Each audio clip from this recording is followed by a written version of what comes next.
السلام علیکم ورحمۃ اللہ وبرکاتہ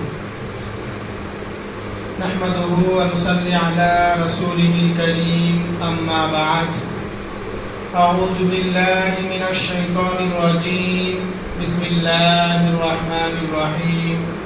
یرید اللہ بکم اليسر ولا یرید بکم العسر وَلِتُكْمِلُوا الْعِدَّةَ وَلِتُكَبِّرُوا اللَّهَ عَلَى مَا هَدَاكُمْ وَلَعَلَّكُمْ تَشْكُرُونَ۔ محترم سامعین، اس سے پہلے کی درس میں ذکر کیا گیا تھا کہ رمضان المبارک کے مہینے کی اختتام میں ہمیں اور آپ کو خصوصی طور پر جس چیز پر عمل کرنا ہے وہ ہے صدقۃ الفطر کو ادا کرنا، اور اسے اللہ کے نبی صلی اللہ علیہ وسلم نے تمام مسلمانوں پر فرض قرار دیا ہے، اور اس صدقۃ الفطر کو نماز عید کے لیے نکالنے سے پہلے ہی ادا کرنا چاہیے۔ محترم سامعین، اسی طرح سے اس مہینے کی اختتام پر اور کچھ کام اور عمل چیز ایسے ہے ہمیں خصوصی طور پر اہتمام کرنا چاہیے، اس پر عمل کرنا چاہیے، اور ان عمل میں سے سب سے پہلا عمل یہ ہے کہ جب ہم شوال کے چاند کو دیکھ لیتے ہیں تو یہ ہمارے لیے عید کی رات ہے، اور عید کی صبح کو ہمیں اور آپ کو جس چیز پر کثرت کے ساتھ عمل کرنا چاہیے وہ ہے تکبیرات۔ عید کی صبح ہمیں اور آپ کو کثرت کے ساتھ تکبیرات پڑھنا چاہیے۔ اللہ اکبر لا الہ الا اللہ واللہ اکبر وللہ الحمد۔ ان تکبیرات کے ساتھ ہمیں اور آپ کو اللہ تبارک و تعالیٰ کا شکر ادا کرنا چاہیے، کیونکہ ہم اور آپ اللہ تبارک و تعالیٰ کی توفیق ہی سے یہ ماہ رمضان کی مکمل روزے رکھے، اس میں تراویح کی نماز پڑھے، فرض نماز پابندی کے ساتھ ادا کیے، قرآن مجید کی تلاوت کی، ذکر و اذکار کیا، اور ہم اور آپ کو توبہ و استغفار کیا، دعا کیا، اور اس طرح سے دیگر تمام نیک عمل کو سر انجام دیا۔ یہ اللہ تبارک و تعالیٰ کی توفیق ہی سے ہم نے کیا، جبکہ اللہ تبارک و تعالیٰ نے قرآن مجید سورۃ البقرہ میں فرمایا یرید اللہ بکم اليسر ولا یرید بکم العسر۔ اللہ تبارک و تعالیٰ تمہارے لیے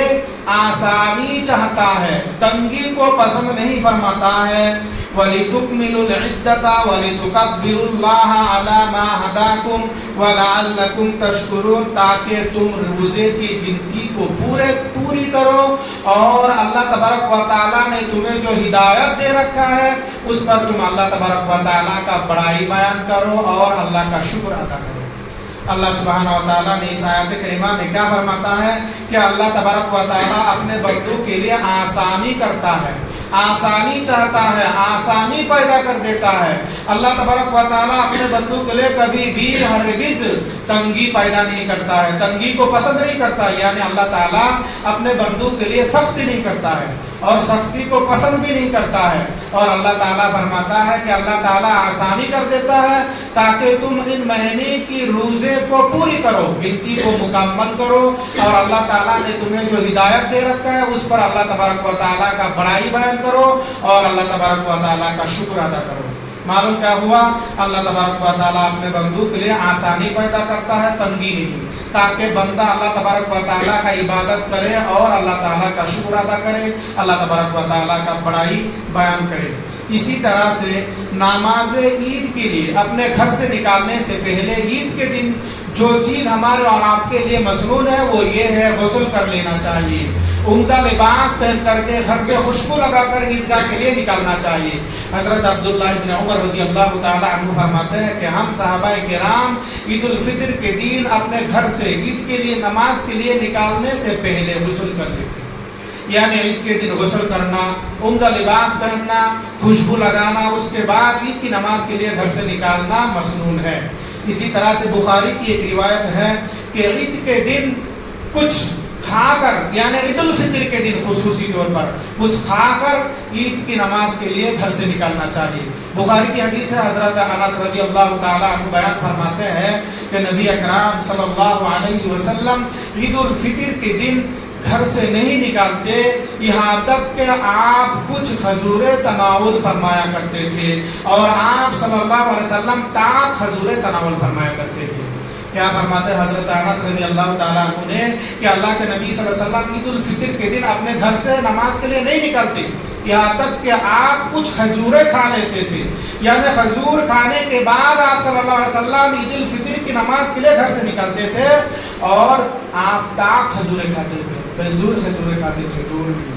معلوم کیا ہوا؟ رسول اللہ صلی اللہ علیہ وسلم خصوصی طور پر عید الفطر کے دن گھر سے نماز کے لیے نکالنے سے پہلے تاک کھجوریں کھا کر عید الفطر کے نماز کے لیے نکالتے تھے۔ محترم حضرات، آج کی اس مختصر درس سے ہم اور آپ کو خصوصی طور پر جو بات معلوم ہوا ہے وہ یہ ہے، عید کے صبح کو ہمیں اور آپ کو خصوصی طور پر جس چیز پر عمل کرنا ہے وہ ہے تکبیرات کثرت سے ساتھ کرنا چاہیے۔ اللہ اکبر لا الہ الا اللہ واللہ